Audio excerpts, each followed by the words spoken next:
السلام عليكم ورحمة الله وبركاته. الحمد لله رب العالمين والصلاة والسلام على أشرف المرسلين وعلى آله وأصحابه وأزواجه وذرياته وأهل بيته أجمعين. எல்லாம் புகழும் புகழ்ச்சியும் உருவமற்ற ஏக இறைவனாம் அல்லாஹ் ஒருவனுக்கு உரித்தாக்கி அகிலத்தின் அருள்கொடையாக வந்துதித்த நமது உயிரிலும் மேலான கண்மணி முஹம்மது முஸ்தபா ரசூலுல்லாஹி ஸல்லல்லாஹு அலைஹி வஸல்லம் அவர்கள் மீது ஸலவாத்தும் சலாமும் கூறியவனாக என் உரையை துவங்குகிறேன். எல்லாம் வல்ல அல்லாஹு ஜல்ல ஜலாலுஹு எதை சொல்லவும் கேட்கவும் வாய்ப்பளித்தானோ அதன்படி நடந்து நல்ல மூமின்களாக வாழ்ந்து இந்த உலகத்தை விட்டு பிரிகிற பொழுது லா இலாஹ இல்லல்லாஹ் முஹம்மதுர் ரசூலுல்லாஹ் என்ற கலிமாவை மொழிந்து ஜன்னத்துல் ஃபிர்தௌஸை கண்ணால் கண்டு அகமகிழ்ந்து சிரித்த வண்ணமாக மரணிக்கக்கூடிய நல்பாக்கியம் பெற்ற மக்களில் அல்லாஹ் நம்மை ஆக்கி அருள்வானாக. மரணித்தும் மரணிக்காத இறைநேசரின் கூட்டத்தில் அல்லாஹ் நம்மை ஆக்கி அருள்வானாக. நாளை மறுமையிலே கண்மணி முஹம்மது ரசூலுல்லாஹி ஸல்லல்லாஹு அலைஹி வஸல்லம் அவர்களின் திருக்கரங்களால் ஹவுதுல் கௌசர் என்கிற தடாகத்தின் நீர்வருகி அன்னாரின் ஷஃபாத்தை பெற்று அன்னாரின் கரம் பிடித்து ஜன்னத்துல் ஃபிர்தௌஸ் என்ற உயர்ந்த சொர்க்கத்தில் அவர்களோடு அல்லாஹ் நம்மை சங்கமிக்க செய்வானாக. எல்லாவற்றுக்கும் மேலாக இறை அன்பை பெற்று இறைவனை பார்த்து பரவசம் அடையக்கூடிய அவருடைய லிக்காவையும் ரிலாவையும் பெற்ற மக்களில் அல்லாஹ் நம்மை ஆக்கி அருள்வானாக. அருமையான மோமின்களை, தினந்தோறும் ஊடகங்களிலும் செய்தித்தாள்களிலும் பார்த்து பார்த்து ஒரு பக்கத்தில் பரவசம் இருந்தாலும் இன்னொரு பக்கத்தில் உலகமெல்லாம் பாதிக்கப்பட்டிருக்கிறது என்கிற கவலையோடு நாம் நின்று கொண்டிருக்கிறோம். அது என்ன? ஈரானின் மீது பிப்ரவரி 28 அநியாயக்கார அமெரிக்காவுடைய ஏகாதிபத்தியமும் ஈனத்தனமான இஸ்ரேலும் சேர்ந்து ஈரான் மீது ஒரு போர் தொடுத்தது. அந்த போரை எப்படி அவர்கள் கனவு கண்டார்கள் என்று சொன்னால், எப்படி ஈராக்கை சுட்டு வீழ்த்தினோமோ, போர் தொடுத்து அந்த நாடை துவம்சம் செய்தோமோ, ஆப்கானிஸ்தானை எப்படி நாம் அபகரித்தோமோ, இதுபோன்று ஈரானையும் நாம் தம் பக்கம் இழுத்து விடலாம், ஒன்றுமில்லாமல் ஆக்கிவிடலாம் என்ற பகல் கனவை கண்டு ட்ரம்ப் போரை தொடுத்தான். கடைசியில் என்னாகிவிட்டது என்று சொன்னால், புலிவாலை பிடித்தாலும் பிரச்சனை, விட்டாலும் பிரச்சனை என்பது போன்று போரை தொடுத்து விட்டோம். எப்படி இப்பொழுது பின்வாங்குவது என்று தெரியவில்லை. பின்வாங்கி விட்டோம் என்று சொன்னால் உலக நாடெல்லாம் நம்மை காரி துப்பி விடுவார்களே. இந்த போரை நாம் நடத்தியாக வேண்டும், அதே நேரத்தில் வெற்றி வாகை கிடைத்தது போலும் காமிக்க வேண்டுமே என்கிற எண்ணத்தில் பல பிரச்சனைகளை ஏற்படுத்தி அந்த ஈரான் மீது போர் தொடுத்ததற்கு காரணம் சொல்லுகிற பொழுது, ஈரான் அணு ஆயுதத்தை தயாரிக்கக்கூடிய யுரேனியத்தை செறியூட்டி கொண்டிருக்கிறது. எனவே எங்கள் நாட்டுக்கு பங்கம் வந்துவிடக்கூடாது என்பதற்காக, எங்கள் நாட்டுக்கு எந்த விதமான கேடு வந்துவிடக்கூடாது என்பதற்காக அந்த ஈரான் அணு ஆயுதத்தை தயாரிப்பதற்காக யுரேனியத்தை செறிவூட்டுகிறது அல்லவா, இதை நிறுத்த வேண்டும் என்பதற்காக நாங்கள் போர் தொடுக்கிறோம் என்று சொல்லி எப்படி ஈராக்கின் மீதும் ஆப்கானிஸ்தான் மீதும் பொய்யான குற்றச்சாட்டுகளை சுமத்தி பல்லாயிரக்கணக்கான பல லட்சக்கணக்கான மக்களை கொன்று குவித்தார்களோ, அந்த அரக்கர்கள் இந்த ஈரான் மீது இப்படி பொய் குற்றச்சாட்டை சுமத்தி நாம் எப்படி ஈரானை அடித்து துவம்சம் செய்து விடலாம் என்று அவர்கள் கங்கணம் கட்டினார்கள். மக்ருல்லா குப்பாரா, சூழ்ச்சிக்காரனுக்கெல்லாம் சூழ்ச்சிக்காரன் அல்லாஹ் இருக்கிறான் அல்லவா, விட்டு பார்ப்பான், விட்டு பார்த்தான், விட்டு கொடுத்தான். கடைசியில் வசமாக ஈரானிடத்தில் சிக்கி தவித்துக் கொண்டிருக்கிறான். எந்த அளவுக்கு என்று சொன்னால், அருமையான மக்களே, ஈரானை அடிப்பதற்கு அமெரிக்காவிலிருந்து அவனால் ஆயுதத்தை ஏவ முடியாது. காரணம் சொன்னால் ஈரானுக்கும் அமெரிக்காவுக்கும் பல்லாயிரக்கணக்கான கிலோமீட்டர் தூரம் இருக்கிறது. ஒரு நாட்டிலிருந்து அந்த பல்லாயிரக்கணக்கான கிலோமீட்டர் தாண்டி இருக்கக்கூடிய நாட்டை அடிப்பதற்கு அமெரிக்காவில் இதுவரைக்கும் ஆயுதம் கண்டுபிடிக்க முடியவில்லை. இவர்கள் என்ன செய்தார்கள் என்று சொன்னால், இருக்கிறதே இருக்கிறார்கள் அரபு நாடுகள், இளிச்சவாய் அரபு நாடுகள், இவரிடத்தில் நம்முடைய தளவாடங்களை கொண்டு இராணுவத்தை அமைத்துக் கொண்டோம் என்று சொன்னால், அந்த இராணுவத்தை அமைக்க வேண்டும் என்று சொன்னால் உங்கள் நாட்டுக்கு பாதுகாப்பு தருகிறோம் என்கிறதிலே அந்த இடத்தில் நாம் இராணுவத்தை அமைத்துக் கொண்டோம் என்று சொன்னால் நாம் அவருடைய நாட்டில் காலம் ஊன்றி விடலாம், அதற்கான தேவையான செலவினங்களை அவரிடத்திலிருந்தே பெற்றுக் கொள்ளலாம் என்று நினைத்து ஒவ்வொரு அரபு நாடுகளிலும் அமெரிக்காவுடைய இராணுவ தளவாடங்களை அவர்கள் அமெரிக்கா நிலைப்படுத்தியது. அதில் செலவினங்களை எந்த நாட்டில் அவர்கள் நிலைப்படுத்தினார்களோ அந்த நாட்டிலிருந்து பல மில்லியன்களை அவ்வப்போது செலவுக்கு வாங்கி கொண்டிருந்தார்கள். அரபு நாடுகள் நினைத்துக் கொண்டது, நம்மிடத்தில் எண்ணெய் வளம் இருக்கிறது, எண்ணெய் வளம் இல்லாமல் இருக்கிறது, காசு பணங்கள் கொட்டி கொண்டிருக்கிறது, அமெரிக்காவின் அந்த படைபலம் நாட்டிலே இருந்தது என்று சொன்னால் அது நமக்கு மிகப்பெரிய பாதுகாப்பு நினைத்துக் கொண்டு வருடத்திற்கு பல பில்லியன்கள் மில்லியன்கள் செலவு செய்து கொண்டிருந்தார்கள். இந்த அமெரிக்கா ஈரான் மீது யுரேனியத்தை தடை செய்வதற்காகவே போரை தொடுக்கிறேன் என்று சொல்லி அரபு நாடுகளில் கால் கொண்டு இருக்கக்கூடிய தங்கள் படைகளை கொண்டு அடிக்க ஆரம்பித்தார்கள் ஈரான் மீது. ஈரான் என்ன செய்யும்? எந்த நாட்டிலிருந்து தன்னை தாக்குகிறார்களோ அவர்கள் திருப்பி தாக்குவது என்பது முறைதானே. அது அரபியாக இருந்தாலும் முஸ்லீமாக இருந்தாலும் எந்த நாட்டிலிருந்து நம் நாட்டுக்கு பங்கம் வருகிறதோ, எந்த நாட்டிலிருந்து நமக்கு பிரச்சனை வருகிறதோ அந்த நாட்டை திருப்பி போர் எடுப்பது என்பது நேரிதானே. அந்த விதத்தில் ஈரான் திருப்பி அடிக்க ஆரம்பித்தார்கள். என்ன ஆனது? அரபு தேசத்தில் கால் கொண்டிருக்கக்கூடிய அந்த அமெரிக்க ஏகாதிபத்தியத்துடைய அந்த ராணுவ படைகள் கொஞ்சம் கொஞ்சமாக அழிக்கப்பட்டது மட்டுமல்ல, அரபு நாடுகளுக்கு மிகப்பெரிய கைசேதமும் நாசமும் வந்ததன் காரணமாக இப்பொழுதுதான் அரபிகள் விழித்திருக்கிறார்கள். முழுமையாக விழிக்கவில்லை, விழித்தது போன்று நாடகம் ஆடிக்கொண்டிருக்கிறார்கள். இந்த அமெரிக்க ஏகாதிபத்திய ராணுவத்தை கொண்டு வைத்து நம் நாட்டுக்கு பாதுகாப்பு கிடைக்கும் நினைத்தோம். ஆனால் இவனால் தான் நமக்கு இப்பொழுது துரோகம் நடந்து விட்டது, நம் நாட்டிற்கு பங்கம் வந்து விட்டது என்று சொல்லி விளங்கி இன்னைக்கு ஈரானுடைய ராணுவத்தினுடைய தாக்குதல் தாக்கு பிடிக்க முடியாமல் அமெரிக்கா எங்கெல்லாம் தன்னுடைய ராணுவத்தை கால்பதித்திருந்தார்களோ அந்த தளவாடங்களை எல்லாம் எடுத்து இன்றைக்கு அமெரிக்காவுக்கு கொண்டு போய் கொண்டிருக்கிறார்கள். கொண்டு போனது மட்டுமல்ல, இப்பொழுது அமெரிக்கா ராணுவ தளவாடங்கள் எங்கெல்லாம் பாதிக்கப்பட்டதோ அதற்கு நஷ்ட ஈடாக அரபு நாடுகளிடத்திலேயே 6 டிரில்லியன் அளவிற்கு காசை வாங்கி கொண்டு போயிருக்கிறார்கள். உலக வல்லரசு நாடு என்று கொக்கொழித்துக் கொண்டிருக்கிறான். ஆனால் பிச்சைக்கார பையன் அந்த நாட்டில் இருந்து பாதிப்படைந்ததன் காரணமாக அந்த நாட்டிலேயே 6 டிரில்லியன் காசை வாங்கி கொண்டு போயிருக்கிறான் என்று சொன்னால் அமெரிக்கா ஏகாதிபத்திய நாடல்ல, பிச்சைக்கார நாடு என்பதில் திரும்ப தன்னுடைய வாய்மொழியுமாக வெளிப்படுத்தியிருக்கிறார் என்பதை கொஞ்சம் நாம் சந்தோஷத்தோடு நாம் கொஞ்சம் சிந்திக்க கடமைப்பட்டிருக்கிறோம். அருமையான மக்களே, உண்மையில் இந்த அமெரிக்காவும் இஸ்ரேலும் அங்கே யுரேனியத்தை தடுப்பதற்காக போர் தொடுத்தார்கள்? இல்லை, மாறாக ஈரானில் இருக்கக்கூடிய எண்ணெய் வளங்களை கைப்பற்றுவதற்காக போர் தொடுத்தார்கள். அதை வெளியே சொன்னோம் என்று சொன்னால் அது பிரச்சனை ஏற்பட்டுவிடும் என்பதற்காகவே நாங்கள் அணு ஆயுதம் தயாரிக்க கூடாது என்பதற்காக நாங்கள் போர் தொடுத்தோம் என்று போரை தொடுத்தார்கள். கடைசி என்ன என்று சொன்னால் இன்றைக்கு அவன் தோல்வி அடைந்தாலும் கூட நான் தான் ரவுடி என்று சொல்றது போன்று நான் ஜெயிலுக்கு போறேன் சொல்ற மாதிரி இன்னைக்கு நாங்கள் வெற்றி அடைந்து விட்டோம் என்று சொல்லி இன்றைக்கு ட்ரம்பு இன்னைக்கு கூச்சம் இல்லாமல் வெக்கம் இல்லாமல் மானங்கட்ட தளத்திலே அவன் இன்றைக்கு பதுங்கிக் கொண்டிருக்கிறான். எந்த அளவுக்கு என்று சொன்னால் போர் உச்சகட்டம் அடைந்தது. அந்த நேரத்தில் அமெரிக்காவுடைய அதிபர் சொல்லுகிறார், 48 மணி நேரம் உங்களுக்கு டைம் தருகிறோம், நீங்கள் பேச்சுவார்த்தைக்கு வர வேண்டும், போரை நிறுத்த வேண்டும், சரணடைய வேண்டும் என்று சொன்னார்கள்.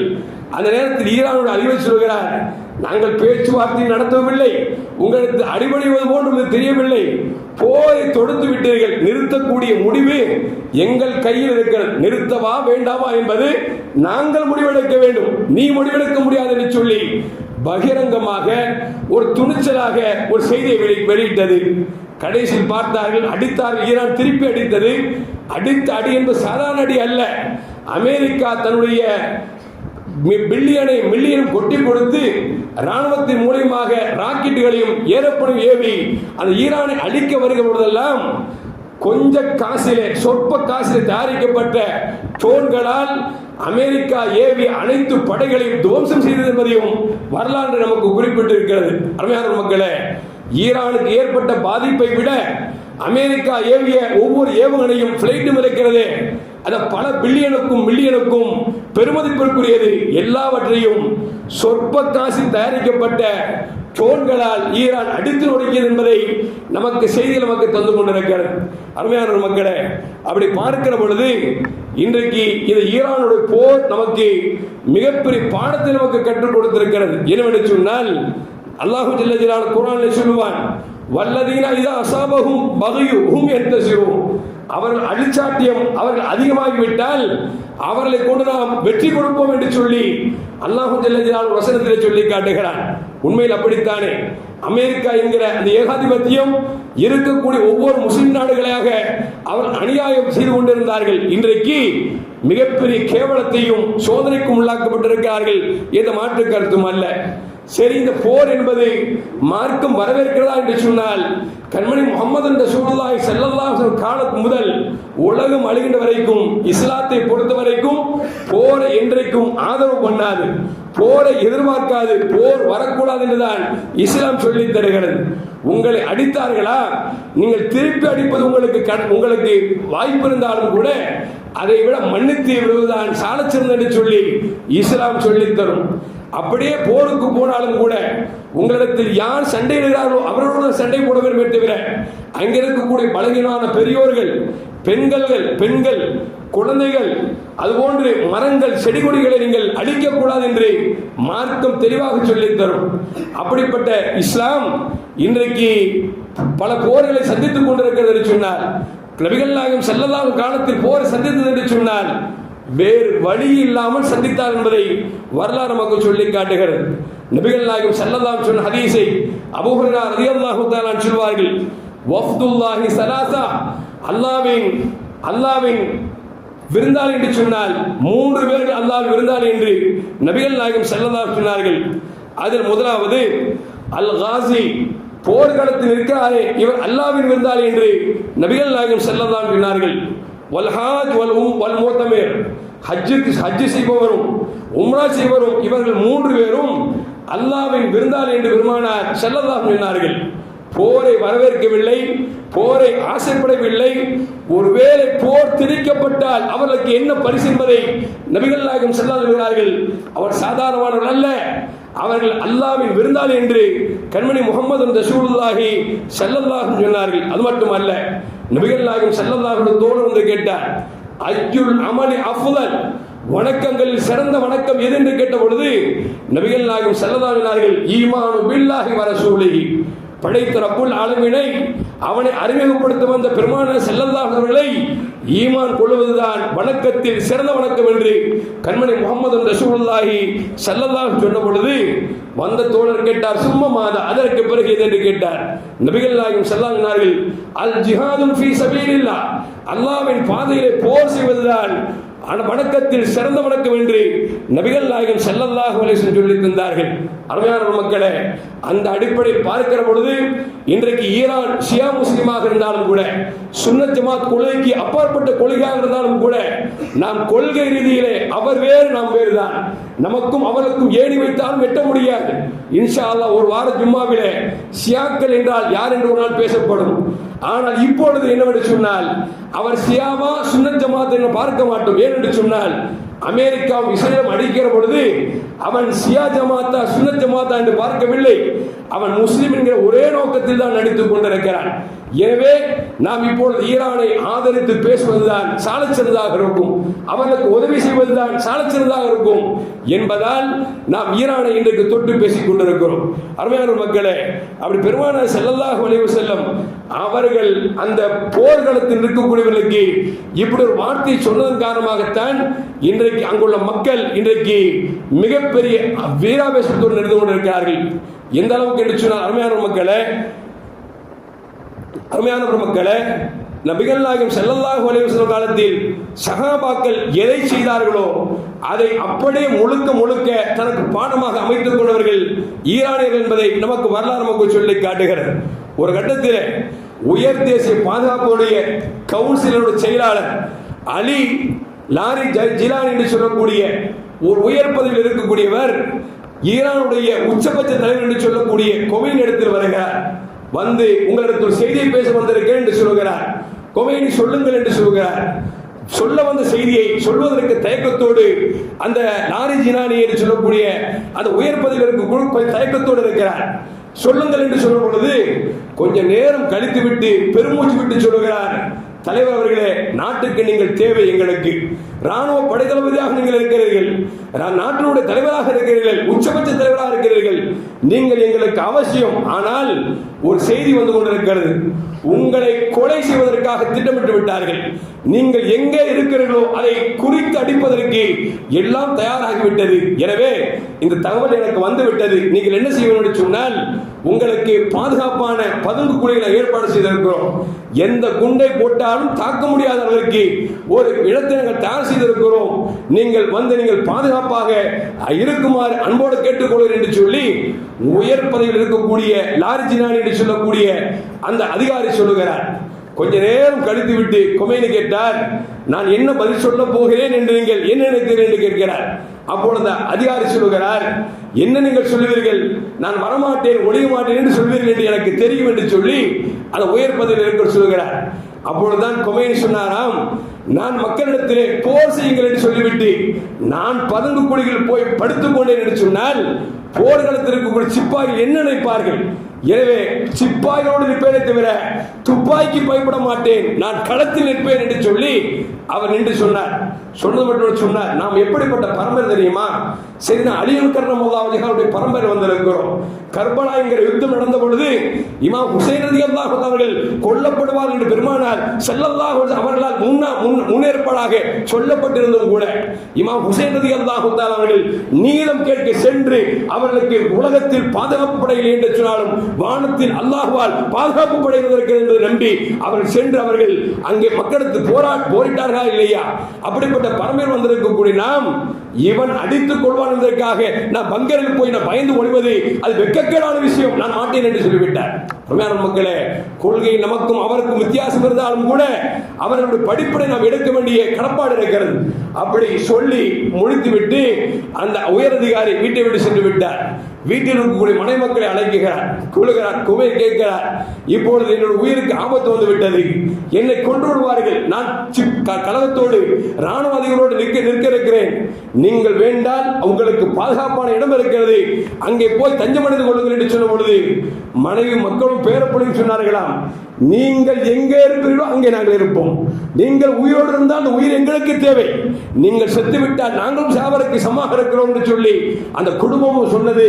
கடைசியில் குறிவைத்தது போன்றவர்கள் கொல்லப்பட்டார் என்று சொன்னால் அருமையான மக்களே, அவள் துணிச்சல் எந்த அளவுக்கு இருந்திருக்கும் என்பதை கொஞ்சம் யோசித்து பார்க்க வேண்டும். அருமையான மோமின்களை எதற்கு சொல்வோம் என்று சொன்னால், நபிகள் நாயகம் ஸல்லல்லாஹு அலைஹி வஸல்லம் நமக்கு கொடுத்த பாடம், சஹாபாக்கள் நமக்கு கொடுத்த பாடம், அந்த பாடத்தை அவர்கள் அழகாக செய்திருக்கிறார்கள். அது மட்டுமல்ல அருமையான மோமின்களை, அவர்கள் தன்னுடைய பேச்சுவார்த்தைக்கு வாருங்கள் என்று சொல்கிற பொழுதெல்லாம் ஈரானுடைய அதிபர் உயர்வதில் இருக்கக்கூடியவர்கள் வர மறுத்து விட்டார்கள் என்று சொன்னார்.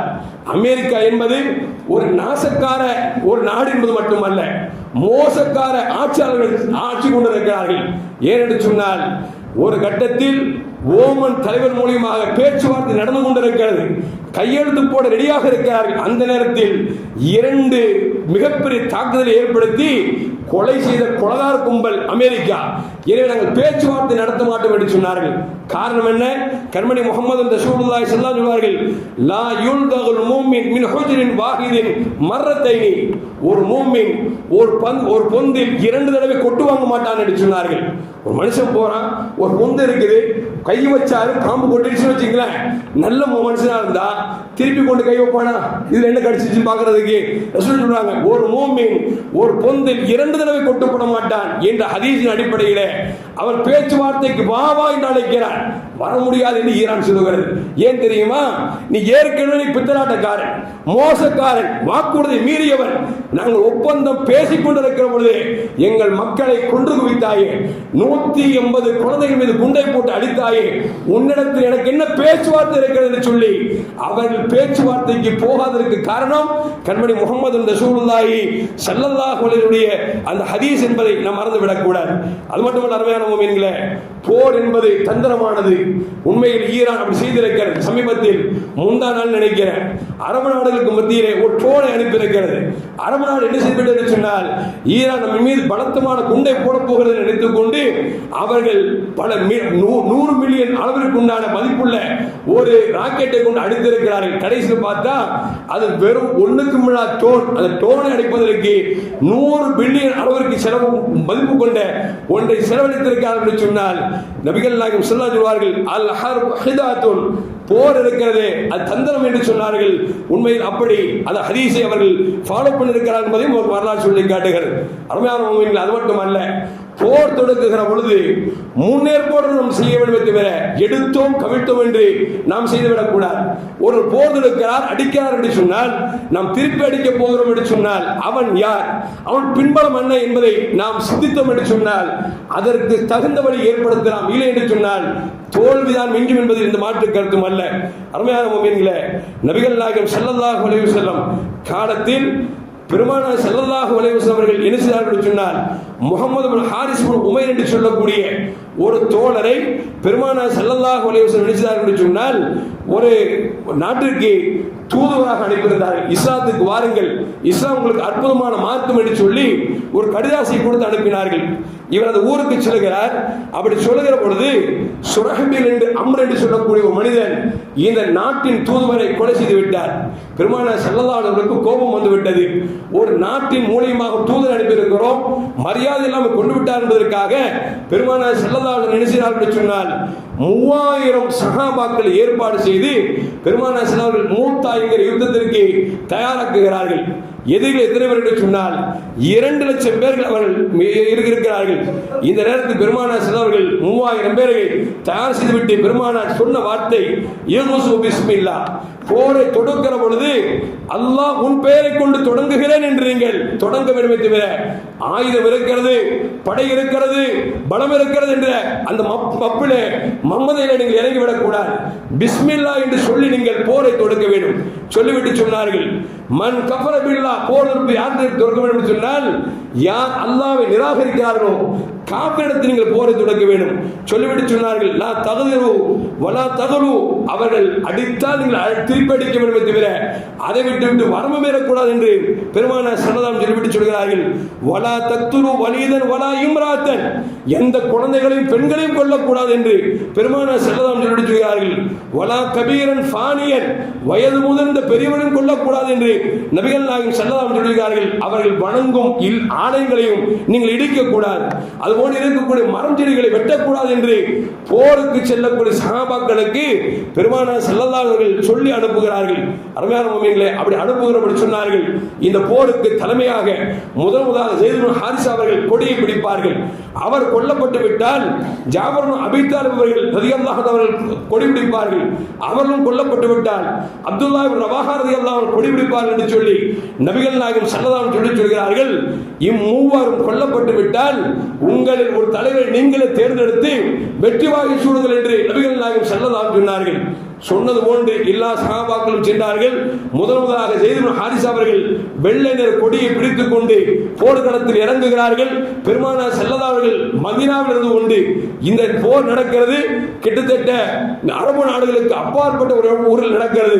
பெருமானார் மதீனாவில் இருந்து கொண்டு சொல்கிறார்கள், ஈராக்கில் நடக்கக்கூடிய போரை பெருமானார் மதீனாவில் இருந்து சொல்கிறார்கள். இப்பொழுது ஸைத் இப்னு ஹாரிஸா கொடியை பிடித்து விட்டார். சற்று நேரமானது ஸைத் இப்னு ஹாரிஸா கொல்லப்பட்டு விட்டார். இன்னா லில்லாஹி வ இன்னா இலைஹி ராஜிஊன் என்று நபிகள் நாயகம் ஸல்லல்லாஹு அலைஹி வஸல்லம் சொல்கிறார்கள். அடுத்ததாக ஜாஃபர் அபீ தாலிப் கொடியை பிடித்திருக்கிறார். அவரின் தலைமையின் கீழ் போர் நடக்கிறது என்று சொன்னார்கள். கொஞ்ச நேரத்தில் அவரும் கொல்லப்பட்டு விட்டார் என்று பெருமானார் ஸல்லல்லாஹு சொன்னார்கள். கொஞ்ச நேரம் கழித்து பெருமானார் சொன்னாங்க, இப்ப அப்துல்லா ரவாஹா கொடிபிடித்திருக்கிறார், அவரின் தலைமையிலே போர் நடக்கிறது என்று சொன்னார்கள். சற்று நேரம் கழிந்தது. பெருமானார் சொன்னார்கள், இப்போது அப்துல்லா ரவாஹா அவர்கள் கொல்லப்பட்டு விட்டார்கள் என்று நபிகள் நாயகம் ஸல்லல்லாஹு அவர்கள் நேரடி ஒளிபரப்பு செய்து கொண்டிருக்கிறார்கள். ஈராக் எங்கே இருக்கிறது, மதீனா எங்கே இருக்கிறது, பல ஆயிரம் கிலோமீட்டருக்கு அப்பாற்பட்ட நடக்கக்கூடிய அந்த செய்தியை பெருமானார் ஸல்லல்லாஹு அலைஹி சஹாபாக்களுக்கு முன்னாலே அப்படி எடுத்து சொல்லிக் கொண்டிருக்கிறார்கள்.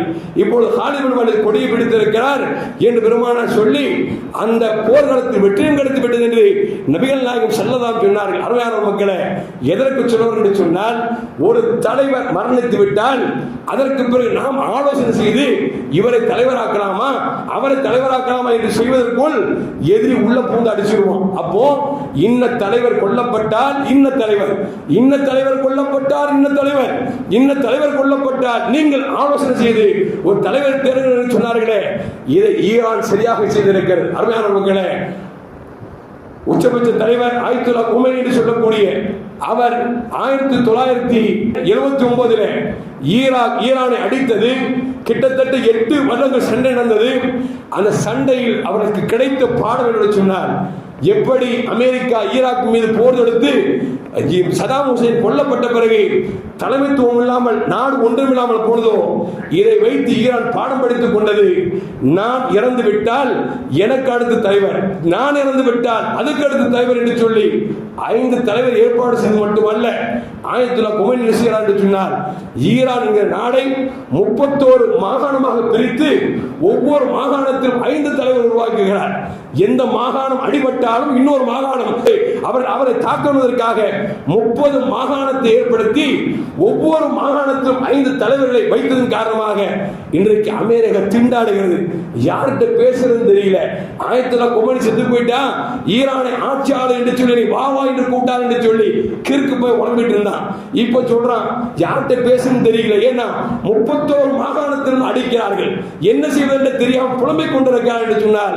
அருமையான மக்களே, இந்த மூத்தா யுத்தத்திலிருந்து ஆயத்துல்லா குமைனியும் ஈரான் மக்களும் எடுத்துக்கொண்ட பாடம், ஒரு தலைவன் சரிந்து விட்டால் அதற்கு அடுத்த தலைவர்கள் உருவாக்க வேண்டும் என்கிற அந்த மிகப்பெரிய பாடத்தை கையில் பிடித்ததன் காரணமாக இன்றைக்கு 1 மாத காலம் தாண்டிவிட்டது. அமெரிக்கா என்ன செய்வது என்று திண்டாடி கொண்டிருக்கிறார்கள். இன்னும் சொல்ல போனால் மிரட்டுகிற வரைக்கும் மிரட்டி பார்த்தார். எந்த மிரட்டலுக்கும் அஞ்சவில்லை.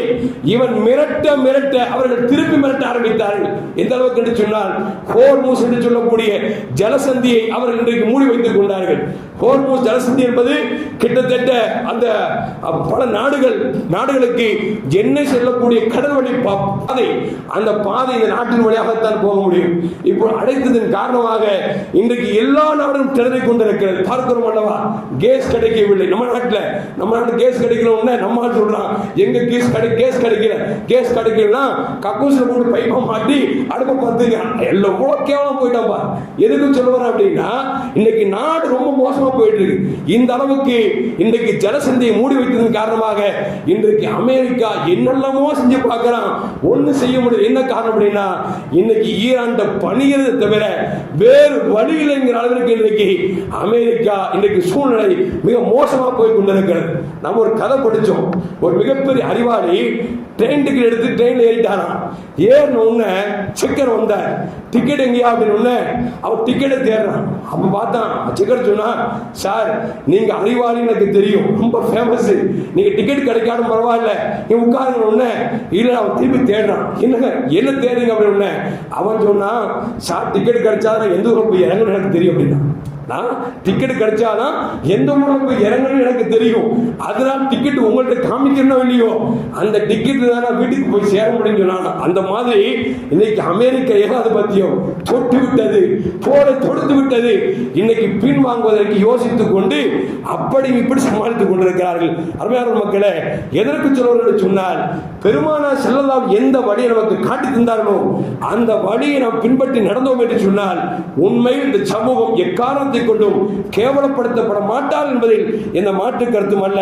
கண்மணி முஹம்மது ரசூலுல்லாஹி ஸல்லல்லாஹு அலைஹி வஸல்லம் அவர்கள் அற்புதமாக வார்த்தை சொல்வார்கள், அல் மூமினு கிர்ருன் கரீமுன் என்று சொல்வார்கள்.